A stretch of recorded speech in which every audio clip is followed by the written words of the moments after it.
10 de la mañana con 8 minutos. Estamos listos para iniciar este espacio de Un Café con Patricia, justamente aquí en Plaza Kenia, amigos y amigas, seguidores del medio digital La Roja Manaví. El saludo cordial para todos ustedes. Les comentamos que acá en la capital de los manavitas tenemos un día frío, parece que llueve, parece que no llueve, pero eso no es impedimento para que nosotros tengamos este espacio de entrevistas de Un Café con Patricia y hoy día con un invitado. Se trata de Fernando Enrique Cedeño Rivadeneira, 2 nombres, 2 apellidos. Lo presentamos, él es abogado de profesión, tiene una amplia trayectoria en la función pública, en la cual ha desempeñado varios cargos, entre ellos el de presidente del Consejo de Participación Ciudadana y Control Social.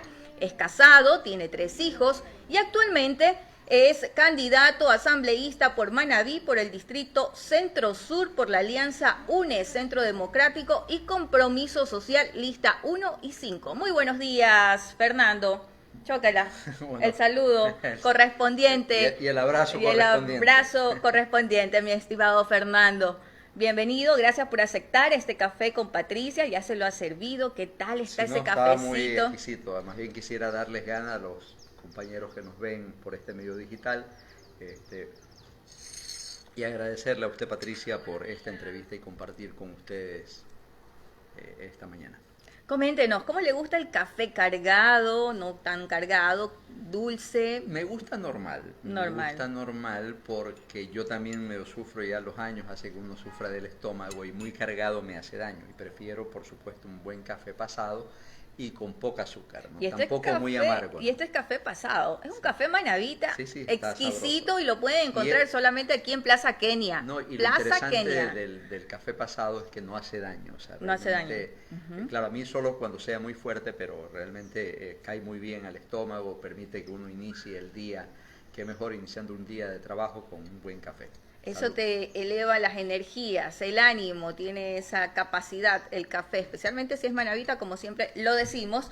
¿Y cuántas tazas de café se toma al día? Una. Solamente una, en la mañana. Una. Y en la noche, en caso, por ejemplo, si usted se pega una tortilla de maíz o alguna cosa, no cae con otra cosa que no sea con un café. Entonces tengo en mi casa café descafeinado y tomo, porque ya, no sé si sea psicológico, pero como el café supuestamente quita el sueño y prefiero dormir tranquilo, entonces tomo a veces en la noche un café descafeinado, pero por lo general una sola taza al día.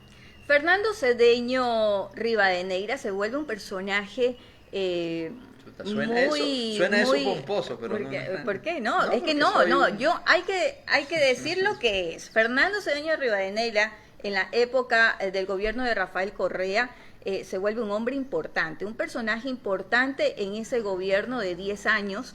Y estuvo, como ya lo comentamos en la presentación de este programa, fue presidente del Consejo de Participación Ciudadana y Control Social, siempre en instituciones públicas. Ahora lo vemos ya en estos procesos electorales, es su primer proceso electoral. Sí. Coméntenos cómo se siente de haberlo iniciado y quién le dijo, quién lo motivó para que participe. Bueno,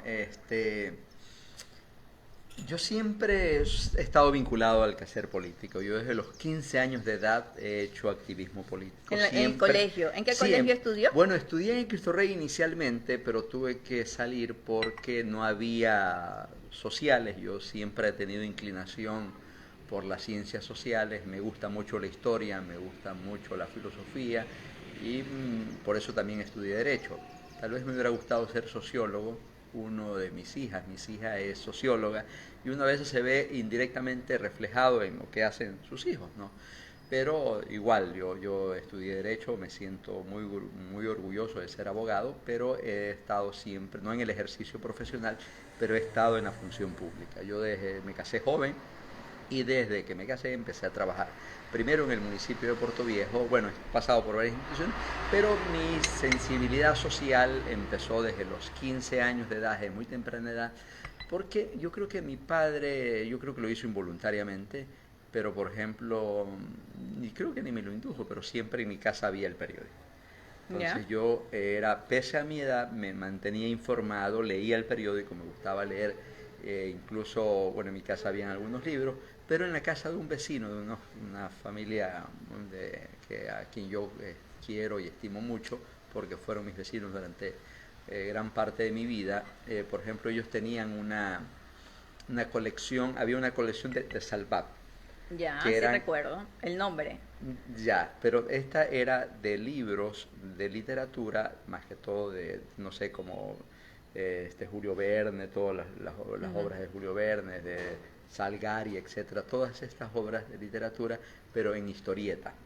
Era además, y claro, yo al principio me gustaban las historias, entonces me leía todos estos libros, iba a la casa de ellos a leer, ¿no? Entonces, inicialmente la historieta, pero eso motivó a que me guste leer. Entonces empecé a leer novelas, después poesía.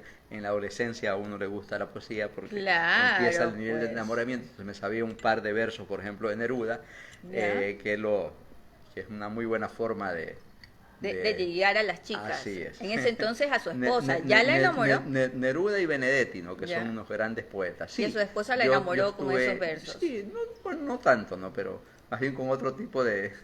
no, mentira. Este, pero me ha gustado también leer poesía, ¿no? Ya, eso es importante. Bueno, ¿y qué le dice la familia cuando usted llega Después con pasé la al Olmedo y novela? después terminé mis estudios Ya. universitarios en el Vicente Rocafuerte en Guayaquil. Pero desde ahí ya, o sea, Siempre estuvo involucrado en el a esta activismo, dirigencia en estudiantil. en el activismo político, ¿no? Qué bueno, desde ahí entonces ya viene con fuerza, pero no se había lanzado a ninguna candidatura en este tiempo. No, y eso que siempre ocupé a veces roles dirigenciales, por ejemplo, fui dirigente de juventudes, entonces estuve en todos los espacios, pero me ha gustado mucho más bien la asesoría, la consultoría.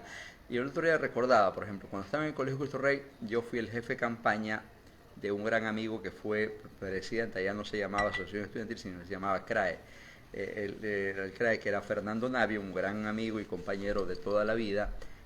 Yo era el jefe de campaña cuando él se lanzó. Y cuando llegué al Colegio Olmedo, yo también fui el jefe de campaña de dos amigos, que era en ese tiempo el presidente fue Clay Cabrera y Roosevelt Cedeño, actual abogado e ingeniero manabita y portovejense, con quien también tengo una excelente amistad desde las aulas estudiantiles en el Colegio Olmedo. Entonces, más bien, me gustó mucho el tema de la estrategia, de la asesoría, de buscar acompañar. las formas. Pero, claro, ahora el reto, la historia me impone ser candidato. Y aquí estamos dando la cara, ¿no? Cuando muchos se ocultaron, ¿no? Cuando muchos prefirieron callarse. Y su familia, porque la esposa, los hijos, ¿qué dijeron? ¿Qué posición tomaron cuando llegó Fernando a decir, soy candidato asambleísta en el segundo puesto por Centro Democrático? Bueno, yo tengo el apoyo de toda mi familia, de todos mis hijos. Es más, son parte muy importante en el soporte emocional que uno necesita, incluso de mis padres, ¿no? Mis hermanos, pese a que ahora, incluso por la pandemia, a veces uno no los puede ver tan seguido, pero o sea, yo crecí en un medio de la política desde mi hogar, y en mi casa igual, ¿no? En mi casa alguien nos decía, mi hijo se acaba de casar y mi nuera nos dice, en esta casa hablan solo de política. Solo de política. O sea, aquí nos amanecemos hablando de política y se anochece hablando de política, porque es lo que nos une, nos mantiene vivos, porque nos movemos en función de principios. Yo soy una persona que creo mucho en las ideologías, yo creo mucho en la acción política bien intencionada, yo creo que hay que dignificarla. Para mí no hay acción más noble, Patricia, que el meterse en política.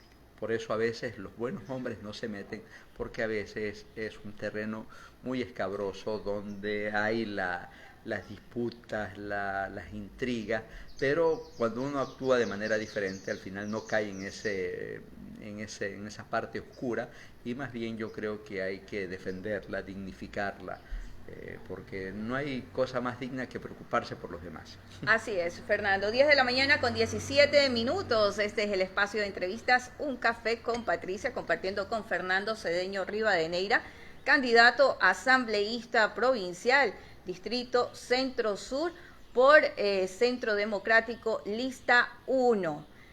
Y coméntenos, ¿cómo avanza esa campaña ya en territorio? ¿Cómo ve ese sentir de la gente que al momento que usted se le acerca, porque existía o existe, imagino, cierta apatía en este tiempo por todos los problemas que todos conocemos, de actos de corrupción, de asambleístas, de ex asambleístas. Entonces la gente está como un poco, no sé, es lo que percibo. De pronto usted tiene otra idea, ¿no? Otro punto de vista, es que la gente se ha alejado un poco de la política, no quiere saber mucho de la política. Sin embargo, ellos son un puntal importante al momento de decidir a los nuevos dignatarios. Sí, pero no tanto, le cuento, Patricia, ¿Ya? cuando uno recorre, cuando uno conversa, es más, la gente, a mí el recorrer, el estar en territorio, en hacer recorridos, me reconforta. O sea, a veces tú, cuando uno es candidato, tiene preocupaciones de todo tipo, hasta económicas, etcétera, pero cuando yo salgo a recorrer, realmente es como que me inyectaran adrenalina, porque uno siente, uno ve cuando uno tiene receptividad, cuando tiene aceptación. Claro, pero también la gente nos dice, cuidado, van a ser como esos políticos que nos traicionaron. Esperemos que también Andrés no sea como Moreno, porque la gente siente esto, porque nos ha tocado vivir momentos muy duros a partir de la traición de Lenín Moreno, pero yo les digo, mire, usted conoce a las personas en los momentos más difíciles. Tanto Andrés como los candidatos de la lista 1, no nos rajamos, no nos, los jóvenes usan la palabra ahorita torcido, no nos hemos Ya, torcido, no se han torcido. no nos hemos torcido porque muchos se fueron y muchos se callaron, por eso dimos la cara. Y por eso incluso soy candidato y por eso estamos de candidato todos los compañeros de la lista, porque hemos sido consecuentes con un proyecto que transformó el país. Nosotros no, cuando hablamos, yo les digo, miren, nosotros no venimos a prometer cosas que no hicimos, porque nadie puede negar, el odiador más grande al proyecto de la Revolución Ciudadana, en su subconsciente reconoce perfectamente que el Ecuador se transformó cuando Rafael Correa gobernó. Y el reto que tenemos con Andrés y nosotros, los candidatos a la Asamblea, es hacerlo mejor. Por eso el reto es grande, peor en momentos tan difíciles desde el punto de vista económico que vive en el país. Entonces la gente lo que nos pide es, por favor, y les decimos, mire, yo les digo, mire, Patricia, ¿usted cuándo conoce a sus verdaderos amigos? Así es. Cuando está jodida, cuando estamos enfermos, cuando tenemos un problema, etcétera, y ahí aparecen los verdaderos amigos, porque cuando usted está bien, todos están. Así es. Cuando Sí, los sí. invitas a una fiesta, todos están. Es. Cuando estás bien económicamente, todos están siempre ahí. No, y eso es una gran verdad. Entonces, Cuando y nosotros tiempo... nos mantuvimos firmes. Imagínate que en la consulta popular, que fue un momento muy duro, que nosotros fuimos la única organización política que advirtió al país que había que votar no, porque sabíamos lo que se venía si ganaba el sí. Y las consecuencias de ese hecho nefasto en la vida democrática del Ecuador la vivimos actualmente, ¿no? Donde se generó un estado de persecución, de políticas desacertadas desde el punto de vista económico, que benefician a las grandes élites, que benefician a los grupos de poder en este país, y ahora vivimos eso. Entonces tenemos la posibilidad de revertir esto. ¿Cómo? Votando este 7 de febrero por los candidatos de la lista número 1, por Andrés Arauz y Carlos Rabascal, el binomio de la esperanza. Sí es posible, estamos cabreados, estamos molestos, estamos dolidos, tenemos a familiares que han fallecido, vemos que este gobierno es incapaz, indolente, que no le interesa la vida de los ecuatorianos, pero sí es posible cambiar esta situación votando todo uno este 7 de febrero. Por suerte, ya faltan muy pocos días. 14 días. 14 días. 14 días hoy. 14 días para el día de las elecciones. Elecciones. Pero hasta el jueves 4 nosotros podemos hacer campaña. O sea, tenemos realmente muy pocos días. Entonces, estamos entre la ceja al ojo, como decimos. Hay nosotros. que apretar el acelerador en Así estos últimos días de campaña. Me imagino todos tienen ese mismo concepto, ¿verdad? Y coméntenos en encuestas, denos así un poquito de adelanto en esas encuestas, cómo van Bueno, sus candidatos. las encuestas nacionales nos dan a nosotros algunas que podamos ganar incluso en primera vuelta, o sea que no exista segunda vuelta, y eso realmente sería muy beneficioso. ¿Existe la posibilidad? Existe la posibilidad cierta. Eso va a depender también mucho de ustedes, compañeros que nos escuchan en esta mañana. Imagínate lo que Y en significaría. cuanto a asambleístas, acá en Manabí, Bueno, pesa el método, porque tanto ha sido la persecución y el miedo de esta ya después gente, vamos a tocar el tema de la persecución política. del miedo de estas personas que han dominado todo este tiempo el gobierno y desde la Asamblea Nacional, que cambiaron el método, reformaron el Código de la Democracia. Antes era el método de Hong y ahora es el método de Wester, que es un método que beneficia a las minorías, pero nosotros estamos peleando un cuarto puesto en la provincia de Manabí, en el Distrito Sur. Estamos peleando, tenemos seguro en el norte 3 asambleístas, en el sur 4, que es lo que nosotros estamos trabajando. Es más, existe matemáticamente incluso la posibilidad tal vez de que nos llevemos hasta el quinto, pero no quiero aparecer muy presuntuoso, muy presumido, pero son pero realidades. Eso es fantástico, ¿no? Sí, fantástico sí, porque... sí, es lo que los sondeos nos dicen, pero también hemos aprendido que en política no hay que confiarse. No hay que en confiarse. política hay que trabajar como que si no se tuviera un solo voto, y eso nos ha enseñado Rafael Correa. Y eso es lo que estamos haciendo, ¿no? Trabajando en equipo. Y también, perdón Patricia, sí. Y también es importante informarles a las personas que nos escuchan que este método cambió también la forma de votar. Ya no se puede votar como se votaba en el pasado, que se podía votar entre listas. Ahora solo hay un casillero arriba y uno puede votar en plancha. Si uno vota por otra lista, vaya aquí, ya no hay el casillero que antes había en la papeleta. En cada fotografía de cada candidato había un casillero. Así es. Porque habían las dos opciones. Antes usted podía votar entre listas o en plancha. Ahora no, ahora hay un solo casillero arriba donde uno debe poner una raya vertical. Perfecto, 10 de la mañana con 24 minutos, amigos, denle like a esta publicación, también pueden enviar sus mensajes, sus preguntas a Fernando Cedeño Rivadeneira, que está invitado en esta mañana de Un Café con Patricia, a ver si ya tenemos los mensajes, les vamos a dar lectura.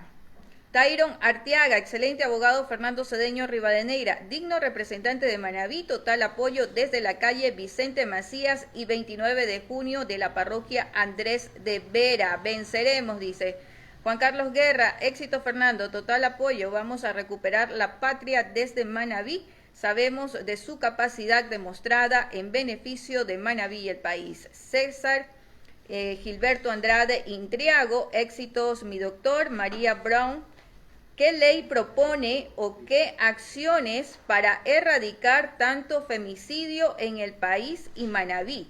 ¿Qué hacer con el sistema carcelario?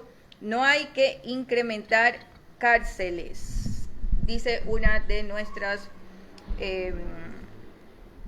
seguidoras. Esas son las preguntas, dice, ¿qué ley propone o qué acciones para erradicar tanto femicidio en el país y Manabí? Bueno, muy dolido, ¿no? Es una pena. Imagínate, Patricia, que hasta este año 2021 llevamos 118 femicidios. 118 femicidios, así es. Y esto es gravísimo. Una cifra es gravísimo que en una sociedad democrática existan este tipo de delitos, que son delitos de carácter de odio en función hacia la mujer, provocados en su gran mayoría por parejas o por exparejas que se resisten porque creen que la otra persona que convive con ellos son los dueños. Y esto es grave porque refleja que la sociedad debe cambiar. Debemos desterrar toda forma de discriminación, toda forma de estos delitos. Por eso nosotros, cuando fuimos gobierno, elevamos, alguien me decía una vez, me lo decía una abogada, me decía, Fernando, no es posible esto del femicidio porque el asesinato es asesinato sin importar el género. Pero si tú escuchas los argumentos, principalmente las compañeras feministas, en la que te dicen, no, es importante visibilizar, porque en términos de indicadores, cuando no se visibiliza un problema, simplemente la sociedad mira a un lado. Por eso tenemos que hacer frente a este problema, vamos a combatir, vamos a generar acciones, primero siendo implacable en la administración de justicia, pero también generando políticas públicas de equidad de género, de participación, en la que también los hombres, desterrar esta concepción machista que existe en la sociedad, porque vivimos en una sociedad patriarcal, por eso tenemos que generar relaciones más horizontales de convivencia entre los seres humanos, entender los derechos humanos de manera integral y no de manera parcial, porque hay personas que dicen, no, yo soy defensor de los derechos humanos, pero tal cosa, pero otra. Entonces, no, los derechos humanos son integrales, son indivisibles, y tan importante es el derecho a la vida como el derecho, por ejemplo, a estar informado, pero también el derecho al buen nombre y al buen nombre y a la honra que tenemos todos los ciudadanos. Por eso no se puede permitir de que desde un medio de comunicación se difame, se calumnie o se atropelle la dignidad de una persona. Sí, básicamente eso, y se los he comentado justamente porque esa es una pregunta, aunque en esta ocasión no salió de mí, vino de una de nuestras seguidoras. Es que la situación no es de endurecer penas porque para enviar a la cárcel a los femicidas, ¿verdad? Sino que es bajar el índice, evitar a que las mujeres se nos sigan matando por odio, porque cree esa pareja que somos parte de él, que somos de ellas, de ellos. Entonces, eso me parece importante, la posición. Y depende mucho también de la mujer, por eso es un tema de toma de conciencia, y en eso, exacto, y en eso a través hay mucho, de programas y políticas así públicas. es, y me en parece eso hay, interesante. y en eso hay mucha investigación al respecto, en la que tenemos que aplicar más bien programas preventivos de educación y de empoderamiento, porque a veces las mujeres, las parejas, como se genera un proceso de dependencia, por eso invito a la juventud, más todas las menores, a las jóvenes que nos escuchan ahora, estudien, no dependan de otra persona, salgan adelante por sus propios medios, no dependan, porque si hay cariño debe haber sobre todo respeto. 10 de la mañana con 29 minutos, estamos ya culminando este espacio de entrevistas. Fernando, coméntenos cuál es la posición del bloque de Centro Democrático en el tema del ingreso a las universidades. Bueno, nosotros hemos sido muy categóricos en esto. Yo ahorita que venía acá, yo estuve en otro medio, en una radio, y a lo que salí entraba otro candidato, y como tenía... estaba en la radio en mi vehículo, cuando me trasladaba acá, por ejemplo, escuchaba que algunos candidatos, y decía concretamente la candidatura de Guillermo Lasso, tenemos que suspender el CNESI. Y al CNESI hay que fortalecerlo, porque es la entidad del Ejecutivo que regula la calidad de la educación superior en el país. Entonces debemos fortalecer el CNESI y debemos... No eliminarla, fortalecerlo, pero no debemos, cuando se analiza un problema, usted no puede, hay la gente que dice, muerto el perro, muerta la rabia. No, tiene que ir al verdadero problema que ocasiona esto. Uno, tenemos que buscar la excelencia. ¿Por qué se puso la prueba de admisión? Uno, para buscar la excelencia, para que nuestros bachilleres, por eso hemos invertido, por eso cuando fuimos gobierno, invertimos en todo el sistema educativo, entendiéndolo como un proceso relacionado, por eso se invirtió en la educación preescolar, en la educación escolar, en la educación secundaria, no solamente buscando la calidad de la educación y los docentes, por eso evaluamos a los docentes secundarios, por eso le aumentamos los sueldos a los maestros. Yo vengo de padres maestros y sé lo duro que era antes ser maestro, cuando no les pagaban a tiempo, cuando habían huelgas. Oiga, habían paros de hasta de 2 meses, yo recuerdo. Porque simplemente no les controlaban, y estaba cooptada la educación por grupos políticos, y todas esas cosas logramos avanzar. Fortalecer, no solamente construyendo infraestructura física, teníamos programas como desayuno escolar, uniforme gratuito, textos gratuitos, etcétera. Todo eso bajó, ¿no? Todas esas políticas públicas. No es que desapareció, porque en instituciones fiscales rurales sí existe todavía esto de los uniformes y el desayuno y almuerzo escolar, pero la mayoría han desaparecido, así es. Incluso tenemos escuelas que construimos y que no funcionan. Y en el caso de la educación superior, vamos a fortalecer a la universidad pública en el Ecuador, para que precisamente se convierta en el centro de investigación que el Ecuador necesita, y también ponerse a tono al desarrollo tecnológico. Pero vamos a aumentar los cupos de las universidades para que puedan absorber la demanda de los bachilleres que deseen entrar a las universidades.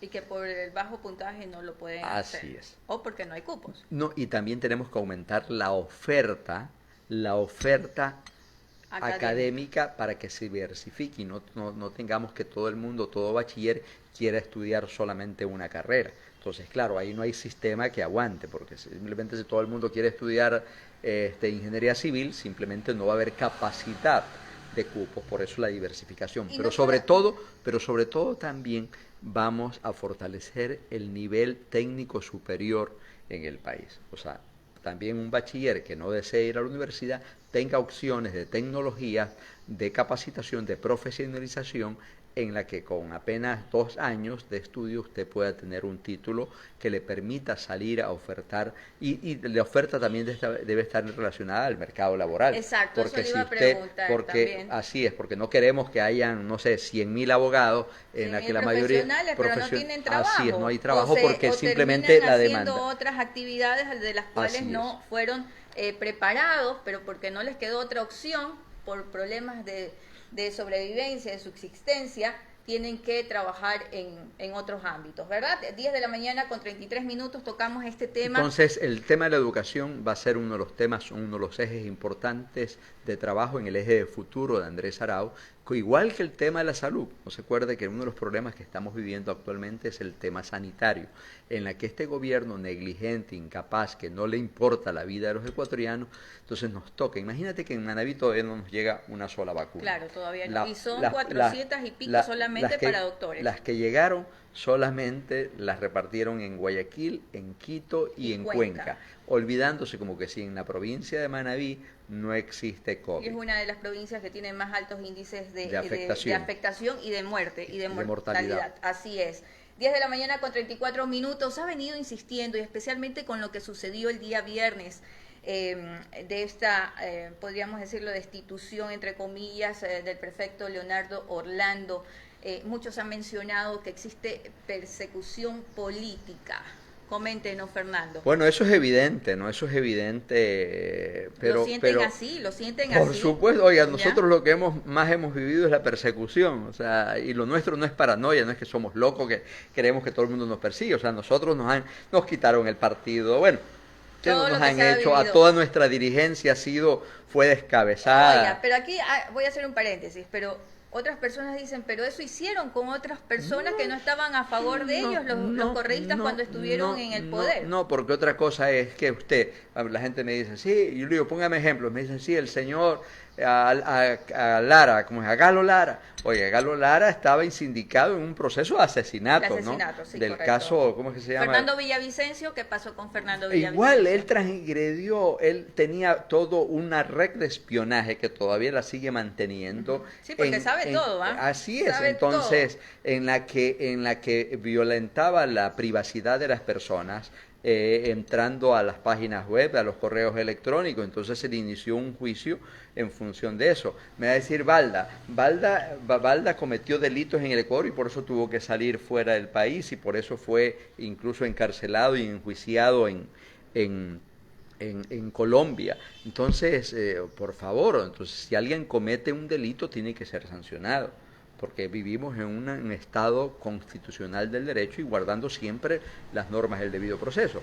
Pero en el caso del compañero Leonardo, o sea, se ve a la claridad. En primer lugar, ¿quién es este contratista? Este es un contratista incumplido que se le adjudicó una importante obra de un sistema de riego en la provincia de Manabí, en el gobierno anterior provincial, y que era uno de los principales contratistas. Creo que Leonardo va a hacer público la cantidad de contratos que ha tenido esta persona en la época del anterior prefecto de Manabí, Mariano Zambrano. donde vamos a darnos cuenta que era uno de los sectores más allegados. Incluso me dicen que hay hasta reportes de migración donde hasta viajaban juntos al exterior, porque tenían una relación muy cercana de amistad.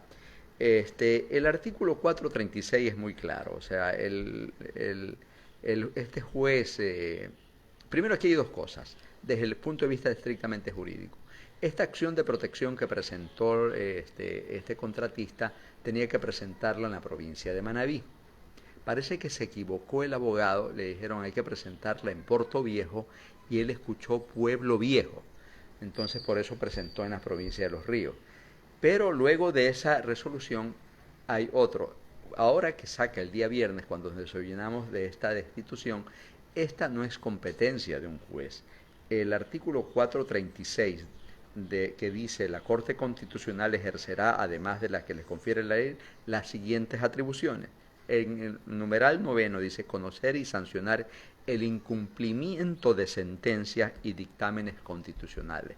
Esta era una acción de protección que presentó, y en el caso de incumplimiento a la resolución del juez, en el hipotético caso de que sea legítima, a pesar que nosotros por razones de jurisdicción no era el competente para resolver, pero no discutamos eso. Él no tenía por qué llegar a la destitución. ¿Por qué? Porque los legisladores, cuando crean textos legales, tratan de ver de que esta norma, en primer lugar, no entre en contradicción con la Constitución, porque se trata de preservar algo sagrado, que es la voluntad popular. Por eso se pone esto. ¿Por qué? Porque no puede venir cualquier juez no a destituir una autoridad electa por votación popular. Por eso la ley contempla de que una forma de una autoridad de elección popular puede ser revocado su mandato y cumpliendo las formalidades que exige la Constitución del país. Y además eso tiene una serie de requisitos, como uno de ellos es de que usted puede presentar la revocatoria de mandato al año de ejercicio del poder y un año antes de que termine, o sea, es en mitad del periodo. ¿Por qué? Porque por el trámite que conlleva, al final hay que solicitar al CNE, hay que justificar la razón, hay que motivar el por qué yo pido la revocatoria del mandato, y luego de eso el Consejo Nacional autoriza y se produce primero un proceso de recolección de firmas y luego de eso se llama a la revocatoria. Y que funcionó. Ese sería el proceso. Así es. O en el caso de sentencias judiciales, por temas constitucionales, son resoluciones y facultades que tiene, en el caso de incumplimiento, la Corte Constitucional, y no un juez de primera instancia como es este juez de Pueblo Viejo. Bueno, pero yo creo que este tipo de lo que ha sucedido fortalece más a la gestión de Leonardo Orlando como prefecto, porque la gente lo apoya y porque ha venido trabajando a favor de la provincia. Pese a situaciones muy, muy jodidas, ¿no? A Leonardo le ha tocado, no paralizar el trabajo, la obra, pese a que a la mayor parte de los consejos provinciales en el Ecuador, este gobierno los tiene atrasados en sus alícuotas. O sea, y solamente con el dinero. Trabajar. Imagínate, nosotros cuando fuimos gobiernos fortalecimos mucho a los gobiernos autónomos descentralizados. Nosotros generamos, por ejemplo, un crédito que usted lo ha de recordar, el 80-20, que daba el Banco de Desarrollo, el Banco del Estado, a los gobiernos para proyectos de desarrollo, en aquel 80% de esa deuda la asumía el Estado y apenas un 20% se endeudaba el municipio. Por eso se pudo hacer obras. Se pudo trabajar así es que dinamizó la economía. No solamente es el gobierno central, sino también fortaleciendo la estructura de desconcentración y descentralización del Estado, fortaleciendo los gobiernos autónomos descentralizados. 10 de la mañana con 40 minutos, estamos ya culminando este espacio, nos vamos con los últimos mensajes. Dice César Gilberto Andrade: éxitos mi doctor. Henry Julián: estimado candidato a la Asamblea por Manabí, ¿ustedes qué propuesta o de qué manera ayudarían para que la juventud vuelva a encaminarse al desarrollo del Ecuador? Ya que sabemos que a algunos les fueron quitadas las becas, o por ejemplo el joven que pretende emprender un negocio. ¿Qué proyecto se tiene para los jóvenes? Henry Julián. Andrés lo dice, ¿no? Porque él tiene la película clara. Por eso yo invito a que salgamos a votar todo el mundo por la lista 1 este 7 de febrero para que no haya incluso segunda vuelta, porque eso va a dar estabilidad democrática. Porque imagínate lo que sería ganar en primera vuelta, tú vas a ganar todo ese tiempo hasta la posesión para estructurar y no perder un solo día. A partir del 24 de mayo la gente empieza a sentir el cambio de tomar decisiones acertadas en beneficio del pueblo ecuatoriano. Andrés lo dice: vamos a fortalecer el sistema de becas, de becarios en el exterior, tenemos que invertir mucho en los jóvenes, en las nuevas generaciones. Y tanto es el recambio generacional que ahora nosotros hacemos esa apuesta poniendo precisamente al presidente más joven que tendría el Ecuador en la historia republicana. Sería el presidente ecuatoriano más joven que tendríamos en la historia, porque el primero, quien creyera, fue el primer presidente que tuvo la República del Ecuador luego que nos separamos de la Gran Colombia, que era Juan José Flores, que era venezolano. El primer presidente del más Ecuador. joven, más joven. Entonces, él, ¿quién más que un joven con esa vitalidad que tiene y esa fortaleza de enfrentar? Entonces vamos a fortalecer mucho la educación pública en el país para que los jóvenes tengan mejores posibilidades laborales, porque la otra preocupación es la formación, pero también la otra preocupación es el empleo. El trabajo. El empleo, el trabajo, en la que yo ya tengo, y no solamente a nivel de emprendimiento, sino que también el estudiar me permite que mis posibilidades laborales se acrecenten. Y peor si tengo una especialización, mejor si tengo una maestría. Ahora estuvimos, ya ni me acuerdo qué día, pero estuvimos en la Ciudadela Nuevo Portoviejo, que nos cayó un aguacero tremendo. Un amigo me dice, yo cómo no voy a estar con Correa, así gracias al gobierno de la Revolución Ciudadana, al gobierno de Correa, mi hijo pudo acceder a una beca en el exterior y se especializó y ahora está trabajando en una universidad. Qué bueno, qué es bueno. Es docente universitario. 10 de la mañana con 43 minutos, mientras mi estimado Fernando Cedeño Rivadeneira, Fernando Enrique piensa la despedida. Vamos a un pequeño corte comercial. Plaza Kenia. En Plaza Kenia usted podrá degustar de las más exquisitas humitas, bollos, tigrillos, bolones de queso y longaniza. Mi favorito, el de longaniza, bistec de carne con patacones. Esto está ubicado en la Ciudadela Los Ángeles, vía a Santa Ana, atrás del EQ 911. Además, recuerden que seguimos con el concurso por el mes del amor y la amistad. Sigue nuestras cuentas en Instagram como Cafetería Plaza Kenia y en Facebook como Kenia Zamora Mendoza y gánate un desayuno romántico. Participe, Fernando, para que se pueda ganar un desayuno romántico y pueda traer a su señora esposa acá a desayunar a Plaza Kenia con 2 personas y un arreglo y un detalle. El sorteo en vivo será el próximo viernes 12 de febrero. Y hoy día también a las 17 horas, 5 de la tarde, va a haber un debate nacional de jóvenes, organización social Manabí Consciente. Qué importante que estos jóvenes hayan tomado esta iniciativa y realizará un debate con los candidatos alternos a asambleístas nacional este día lunes 25 y será transmitido por La Roja Manabí. Así que ustedes no se lo pueden perder y yo estoy más feliz que nunca. ¿Saben por qué? No solamente porque Fernando vino hoy día a tomar un café conmigo, sino que porque llegamos a los 20,000 seguidores, señoras y señores. Muchísimas gracias por el apoyo a este medio de comunicación digital, Manabita. Muchísimas gracias. Seguiremos con más trabajo informándolos de la mejor manera. Muchísimas gracias. 10:45. Ahora sí, en la parte final, mi estimado Fernando. Bueno, gracias Patricia, agradecerles por esta entrevista, muy placentero, un café muy rico y conocer las instalaciones de Plaza Kenia, en la que agradezco también a la dueña de este local por tener un local muy acogedor en Portoviejo. Así que pueden venir, realmente está muy cerca del EQ 911 y les invito más bien a que vengan a una hermosa cafetería, Café Libro, ¿no? Tiene esa posibilidad en que uno puede no solamente compartir, conversar, un ambiente muy tranquilo, muy acogedor. Decirles, tenemos que ir a votar, ese es el compromiso de todos los ecuatorianos, no importa la edad. A los jóvenes de 16 a 18 años, para ustedes no es obligatorio, igual que para los adultos mayores. Nosotros creamos la posibilidad en la Constitución de Montecristi de que los menores de edad y los adultos mayores no sea obligatorio el voto, pero tenemos ahora la obligación de ir a votar porque el futuro del país, de la democracia ecuatoriana, está en juego. Entonces tenemos que ir a votar en los momentos más difíciles que necesitamos de ti para votar en la lista 1. Mire, Patricia, quisieron causarnos tantos daños, sacándonos, que proscribiéndonos, que no calificaban al binomio, etcétera. Y al final nos ayudaron porque nos terminan haciendo propaganda gratis. Pero la sábana, porque la papeleta va a ser una papeleta muy grande, 16 candidatos, muy extensa, pero estamos en el primer puesto. Al lado izquierdo, en el primer casillero, votar todito uno es la consigna, por beneficio y del bien, para que el Ecuador vuelva a ser lo que fue cuando gobernamos nosotros en la década ganada.